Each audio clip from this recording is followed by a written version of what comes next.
Hello Internet, I'm Jackie Fox, and in today's Palworld guide, I'm going to be guiding you between level 30 and 40.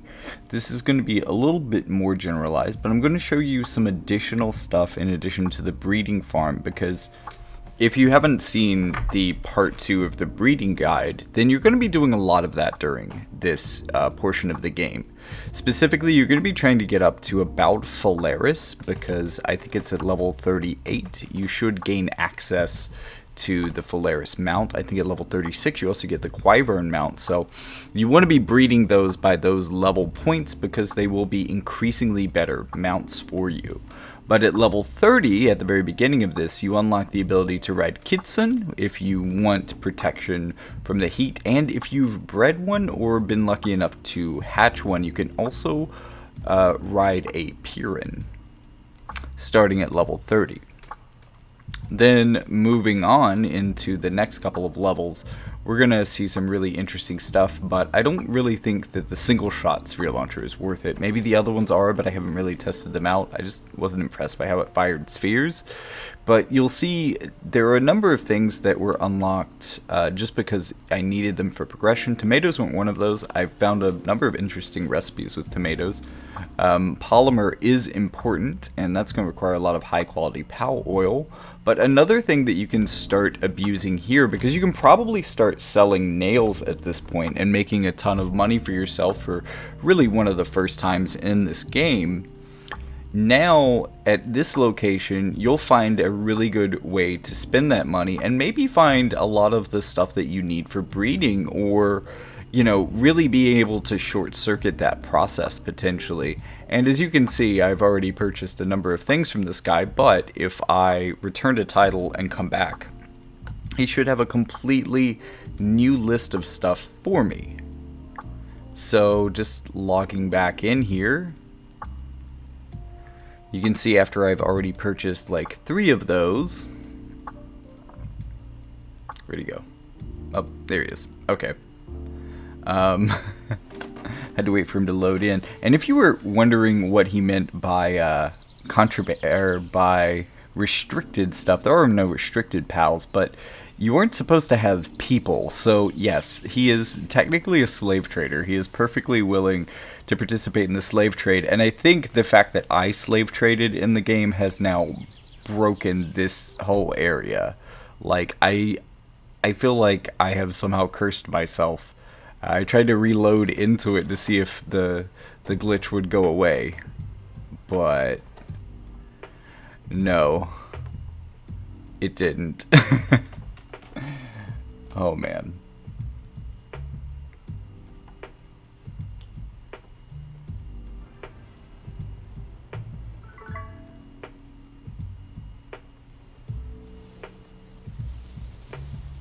It's like an executioner's rave, and like somehow the speeding it up makes the strobing a little bit less intense than it actually was, but oof. Anyways, as you can see, he has a completely new set of pals for him, for me to pick through, and I actually kind of really want a Flambell. I've been needing flame organs, and Flambell literally cry flame organs into your ranch. Also, the fact that if it were something like a slacker, something that would reduce its work speed, or even an artisan which would increase its work speed, neither of these things really are relative to how often it cries out its organs. This is true of most anything in the ranch, including some of the pals that we might be talking about a little bit later, because I think that one of the better ways of building yourself out at this point might even come from the ranch. There's a couple of really interesting pals that you could really start to abuse around these levels. Vixie, which we can find all around this area and is currently kind of what I'm hunting for. Also, if you were looking for another landmark or maybe a waypoint to the Black Marketeer, the Desolate Church will certainly work for you, and be sure to check inside. There's some neat stuff in here. But catching a Vixie, even earlier in the game, these guys are going to drop at their basic level, basic pal spheres. And then they're going to eventually, after you've condensed a few of them, upgrade into... Oh, Lord. Well, at least I got the hit in. That would have been Oh, a disaster if I hadn't whacked it with that thing. And yes, I do have a pistol, but unfortunately that pistol will one-hit these tiny little things. Even the makeshift pistol. This is one of the reasons, that the handgun being a little bit stronger, like you kind of want a ranged ping weapon that shoots reliably, and the makeshift handgun is really the weakest of those, and I think there's definitely a place for that, but against Vixie it can be a little tough. Now, if you use the torch, actually, inflicting the burning status on it will make it easier to catch, thankfully. But catch a bunch of these and start condensing them, and you'll basically have free low-level PAL spheres for the rest of the game, which, and like, more than you can, almost more than you can throw. Also, while you're looking through these low-level areas, once you hit about level 30, you're probably ready to go toe-to-toe with a Mammorest. I would really prefer the single-shot rifle, because if you put a little bit of distance between yourself and the Mammorest and dodge well, you can probably take down a Mammorest with the single-shot rifle and enough bullets pretty reliably starting in the level 30s. But especially if you have a fire type that can really light this guy up, you're going to be doing great. This is also a great place for like Wixen to supplement your skills, or maybe even Piran if you're riding, if you want to engage in this fight on a mount, which isn't always the most fun way of playing for me. But either of those will add fire to your attacks. So, now that you can actually lay in a little bit of damage with your pistol, and maybe you've upgraded to the handgun if you really wanted that upgrade. Again, I say wait for the single-shot rifle. That's really the next thing. But it'll make it a little bit easier for you winning that fight. The next breed I want to show you, for this one I'm going to be using Piran and Pin King. I'm really starting to fall in love with the idea, especially because of this breed and how useful Pin King is around the base. Like, he's someone I wish I had gotten a lot earlier, actually. I wish I had gotten him around level 15 when he was first available, and Piran, since you can saddle it at level 30, is a great PAL to add to your breeding list to have a really great ground mount. But while you have both of these PALs, you can combine them together to get a Sybilex, which is an icy moth. You might be thinking, why do I want an icy moth? That sounds terrible. Well, actually, it's a really great unit for a number of things, but this absolute unit drops high quality cloth. High quality cloth is worth 10 wool. So if you can get it to drop high quality cloth more often, i.e. by catching or breeding a lot of these, then you basically have an even better money farm than you would by essentially building nails. Also, if you start this around level 30, knowing that you aren't going to start needing high quality cloth until like level 35, level 36, then you can also kind of put yourself in a place where you already have what you need to progress at that point and you aren't being held back. But also, like, maybe a 2 or even 3-star Sybilex in your ranch is going to be worth so much more in terms of resources and added value to your game than just doing the far more versatile Lamballs and that kind of thing, or even Cremis or Melpaca, anything that drops wool. I think this is probably kind of the ideal way to go for that kind of thing. So get yourself a couple of Sybilex. I would run 2 of these to start off, and then eventually start condensing them into 1 so that you can have 1 of 2 or even 3 stars. That's ideal, and that kind of compresses that roll into 1 PAL instead of needing a flock of Sybilex fluttering around your ranch. And also, oh, lucky me, got another Pin King. These things are really handy, and you'll see why a little bit later. But first, I kind of want to show off a little bit of the base building. I built this like giant angular castle, but then I rebuilt my my house because I didn't really need a house anymore, and I rebuilt it into a forging area. I also built this out of metal, and I really like the way this looks. It has a loft.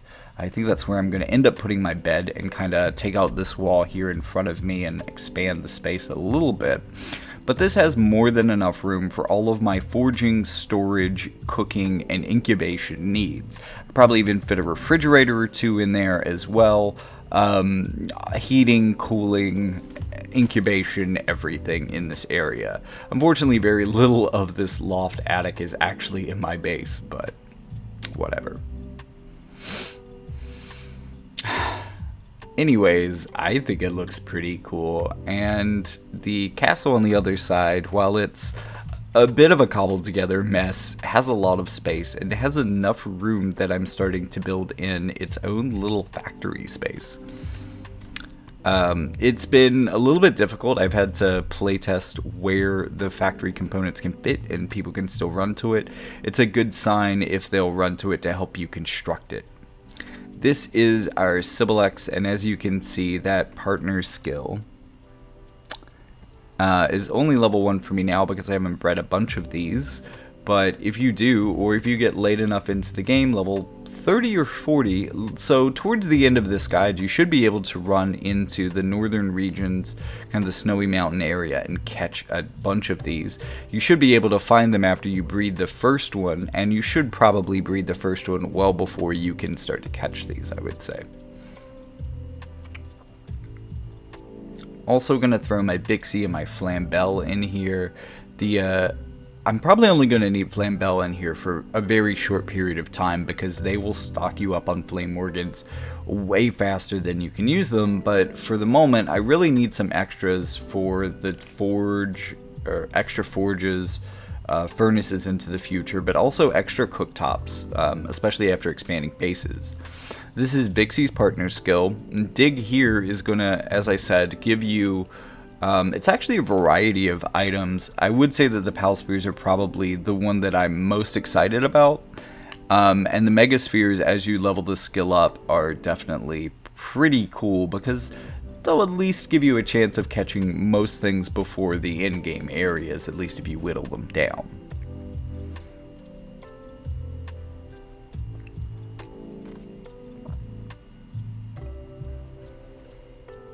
So after leveling up my Sybilex, I'm going to go throw these into the ranch so that they can start generating high quality cloth for me. It also skips the step of me actually having to put the wool on a production line as well, since it just generates high quality cloth. It doesn't require any of my pals' additional labor to make that happen, which is also kind of a neat benefit here. And another way that it kind of helps foster role compression and it helps foster my pals being able to do more of what they want to do and what they can specialize in on the base, instead of having to build high quality cloth for me every once in a while so that I can although I would say, like, in terms of replacing an entire pal, this isn't great roll compression. It's just a bit more efficient to make it directly instead of trying to farm it individually from creatures. I'm also going to put the Petalia that I purchased from the black markets here into my party so that I can level it up as well. It's definitely a lot better than the grass types that I have at the moment, but I would say that after I breed it, with like Masanda or something, into Lylene, it's probably going to get replaced in favor of Lylene. I may even put Verdash on the space as well. So definitely both of those great farmers, but I really think for a cake base here, you want to have at least one Lylene. They're just so amazing at both parts. Also, because of some of the weird intricacies of the way that this castle works, sometimes pals will get lost, especially if I don't shut doors, but I have pretty reliably sectioned off the spaces that they tend to get lost the most using doors, because a lot of the more problematic pals for getting stuck in things actually can't make it through the door even if it's open, and if I close the door, even the smaller pals can't make it through. So testing this production line here, it looks like things are coming to it, and as you can see, Pen King is like way in front of everybody else because he's a swift boy. That's gonna get him on the line first of all. But you'll notice kind of a weird little problem here. And I assure you he's working. I'll show you. It's not... Sometimes they show up in that queue when they're like on their way to help. But this guy is actually putting in work, even though he doesn't look like he is. This might be because that end is just a little bit too close to the wall and he's kind of getting stuck. But as you can see, he's definitely putting in work by himself and he's still in that pose. So what I'm going to do is move this just a scooch outwards so that Pin King has plenty of room to move in here. And this is what I mean about accessibility. And this is an alpha Pin King at that, so he's a really big boy. And also kind of a good canary in the coal mine, or penguin in the ice cave, I guess. On whether or not my larger pals are going to be able to fit and interact with what I'm putting on my base. So thanks, buddy. You're really doing a lot of work here. But now, after I've leveled up my Patalia, it's time to put that on my base. Definitely a solid upgrade from Capriti. Also maybe a good upgrade from Liftmonk as well, but Liftmonk is pretty good. Capriti is only good in the beginning of the game. Very good planter, though.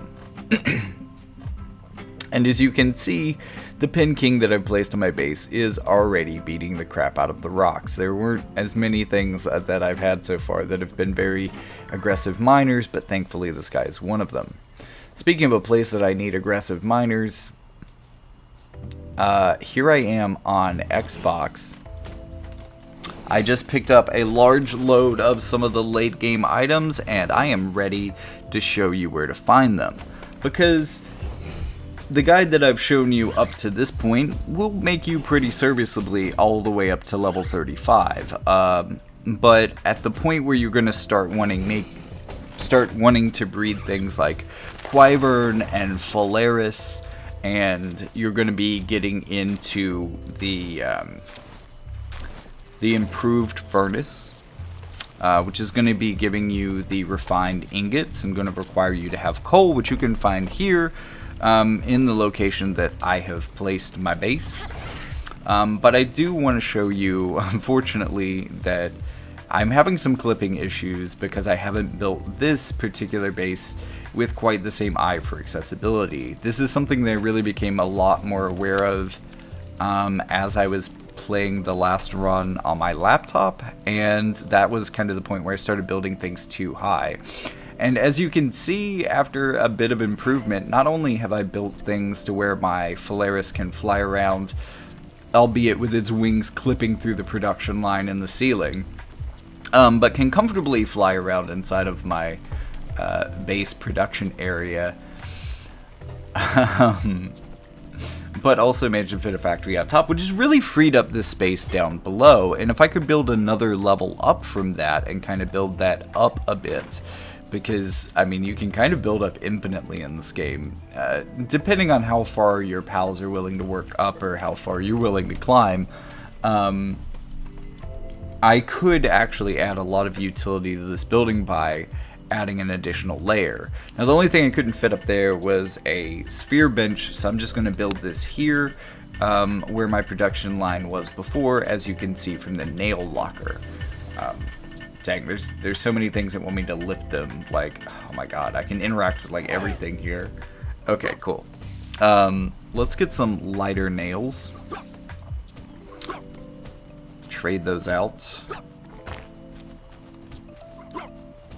And I'm gonna take these off to be sold, and then I'm gonna show you. Oh, yep, also drop off some of the stuff. See, comfortable Phalaris.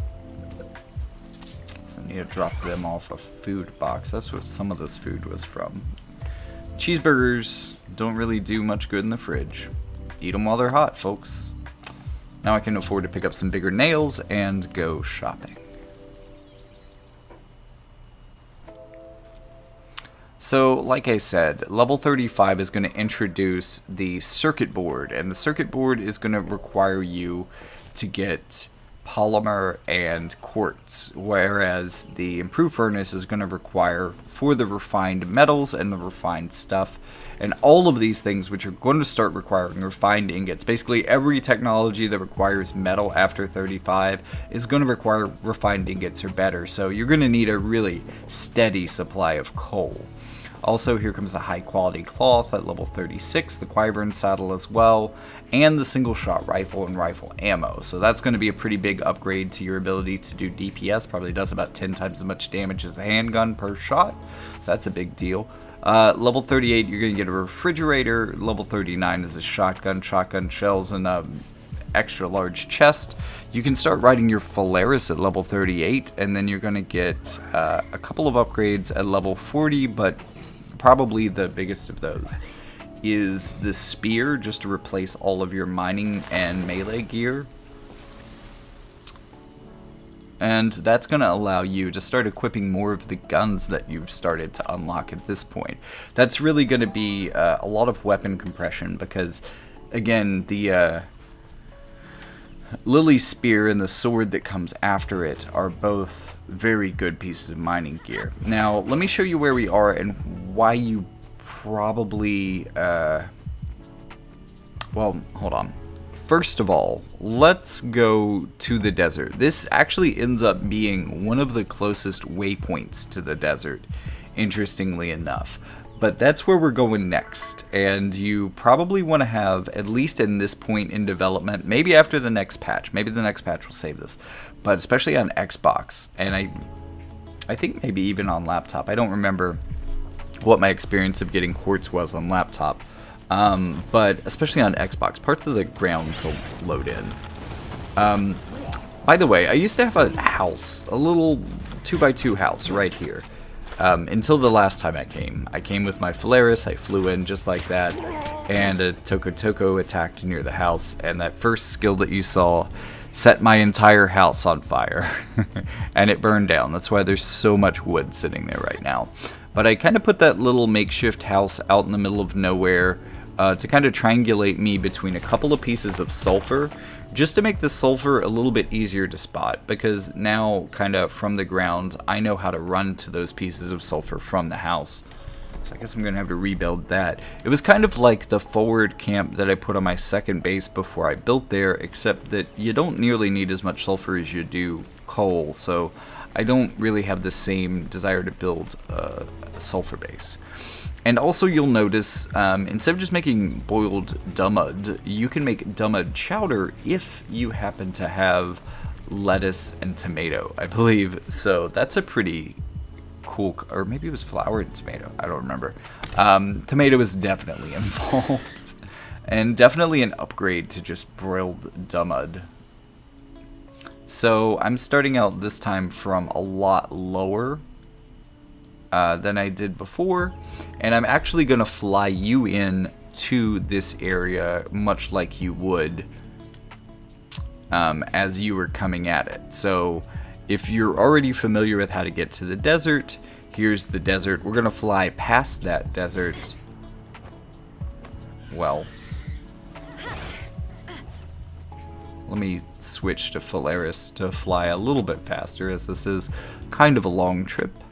But you'll see this shoreline approaching, and the game crashed, wiping out part of the save data for the actual recording. So I'm just gonna fast travel back there. I'm gonna fast travel back there. I set a little marker for our first mine location. So this is gonna be the beginning of the path, basically, where I just flew to. I'm pretty sure you could actually see the eagle statue, and what you're going to want to do is get on some sort of a flying mount, because as happens in this area and often in the desert in the corner, maybe even sometimes in some of the snowier areas, but typically the more high level areas, some of the textures don't always like spawn in correctly. Flying above them seems to get them to load properly, but if you try to run onto them directly before they're loaded, you're going to have some serious problems. Also, you're going to have some problems if you forget that you were going to sell some nails before you recorded this, and have a basically full inventory when you show up, because you're not going to have any way to build a chest. Or will you? I mean, I'm standing next to a rock, and there's a tree over there. Certainly, how hard could it be? I mean, I have a grappling gun after all. It might take a couple tries, but I can get to that tree. See, this is probably the only way that you're going to be able to move with this much weight on you, unfortunately. And any little thing getting in your line of sight can obstruct your ability to move towards this tree. But gloriously enough, we are there. And all I need is stone and wood to make myself a wooden chest, dump the contents of my inventory, and continue forward. The thing is, I'm about to encounter another crash that's gonna remove a lot of the data of me running up past the bush that intersects the path, and then just a bit beyond that, you're gonna want to run off to your right, and you're gonna see another quartz rock out in the way. This is gonna be before you reach the next eagle statue by a little bit, about as close to that eagle statue in reverse as this one was to that one. But anyways, heading back home. After a quick respawn, I'm gonna drop off some of this good stuff that I picked up on the way out, and also remind you that as you get that improved furnace, you're gonna need a place like this. Not necessarily a base like this, especially if you're on Xbox, because Xbox doesn't really support having multiple bases. I do, at least not yet. The update may fix this, and I really hope that it does, because I would like to have another base other than this. But I really do actually like this base quite a bit, and as I'm learning how to build structures a bit better and a bit larger, and using that to kind of even out some of the uneven terrain that's been the biggest nightmare here, I'm starting to learn more and more how this game could work. Also, I'm curious if I could build like a suspended breeding farm or suspended ranch, but so far I haven't really built anything with the space for that yet. But that would be interesting, like indoor ranches, indoor breeding farms, that kind of thing, built on the foundations over unlevel terrain. It could work. Anyways, oh, Vanworm Christ. So I actually already have one on the base over there. They're great transports in addition to being good coolers. Very powerful cooler, actually. Much more powerful than the Swede that's currently powering my refrigerator in the corner of my screen. But at this point, you should have progressed on up to about the 40 mark. And what you have to look forward to, the electric kitchen, I really love. The electric medicine bench isn't great, but the pump action shotgun is probably one of the best DPS items in terms of ammo efficiency that I've encountered yet.